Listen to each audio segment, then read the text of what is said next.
Welcome to the team's project scope reflection. This lays out what we used in order to achieve our goal as we went through the project. And because we're all working together, we're going to achieve quality through collaboration. And collaboration is highly important to ensure that a project works smoothly.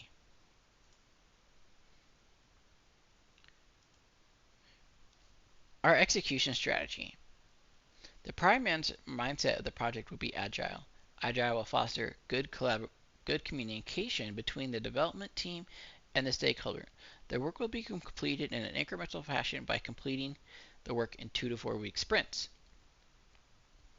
The Gantt chart will be used to break down how much time is spent by each member of the project through each step of the phases. Project management creation. In order to achieve the best and most clear scope for the project, the following strategies will be used. The key factor here is learning the current way the company works and how duties are completed. To achieve this, we will use interviews to gain information from the stakeholders to ascertain what is needed. Also, we'll be not only interviewing the stakeholders, but executives and end users to ensure all of the processes needed from every level of the company. Surveys will be handed out just to gain a high-level understanding of the functions and what needs to be done to ensure that our project meshes well with the current system. Workshops will be held to lay out plans. This is where all the teams will get together, our quality, our stakeholders, our BSAs, our developers, any execs that feel like they need to attend, which would probably be most unlikely, but this provides a way to ensure that we figure out what they want to achieve, how we're going to achieve it.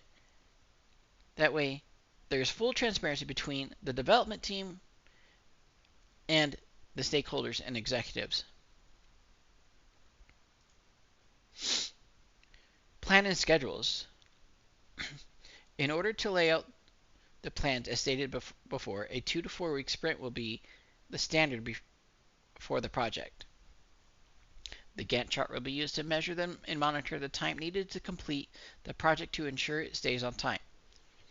What's really handy about the Gantt chart is it breaks down how much time on each day is needed by each member of the project and what the estimated workload would be. This helps really define the scope of the work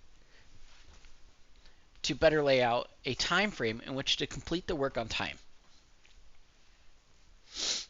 The work will be divided in phases to ensure that the next phase is started after all the work is completed. This will lay a solid foundation as we move into each phase.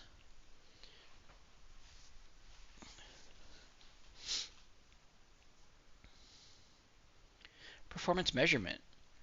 To ensure performance, the Gantt chart will be used in order to break down the time and give a visual representation to the stakeholder of how much time it takes to complete the project work. Regular meetings will be held with the stakeholders and BSAs to ensure transparency as the project moves through the phases and address any issues that may come up. As the project moves through phases, information will be relayed to the stakeholder to verify the product is going as planned and sign off any defects that may need to be addressed. These meetings will typically be about 15 minutes, which is a standard in Scrum. And the key members of the project would be there. Mostly would be the requirement is developers, but in the Agile and possible Scrum framework, the team is self-sufficient and doesn't really need direction where they can self-motivate. To measure quality assurance, we have a few factors here that will come into play as we move through the project. As I stated before, it is very important to maintain quality throughout the project.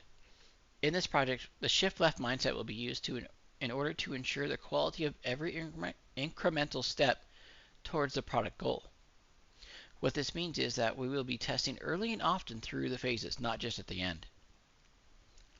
By using this strategy, any issues or defects can be found and corrected while still in that phase before moving to the next phase and having more complications. That being said, is if you test early and often as you go through the phases, it lays a solid foundation as you move into the next phase, from inception through stabilization and other such methods like that.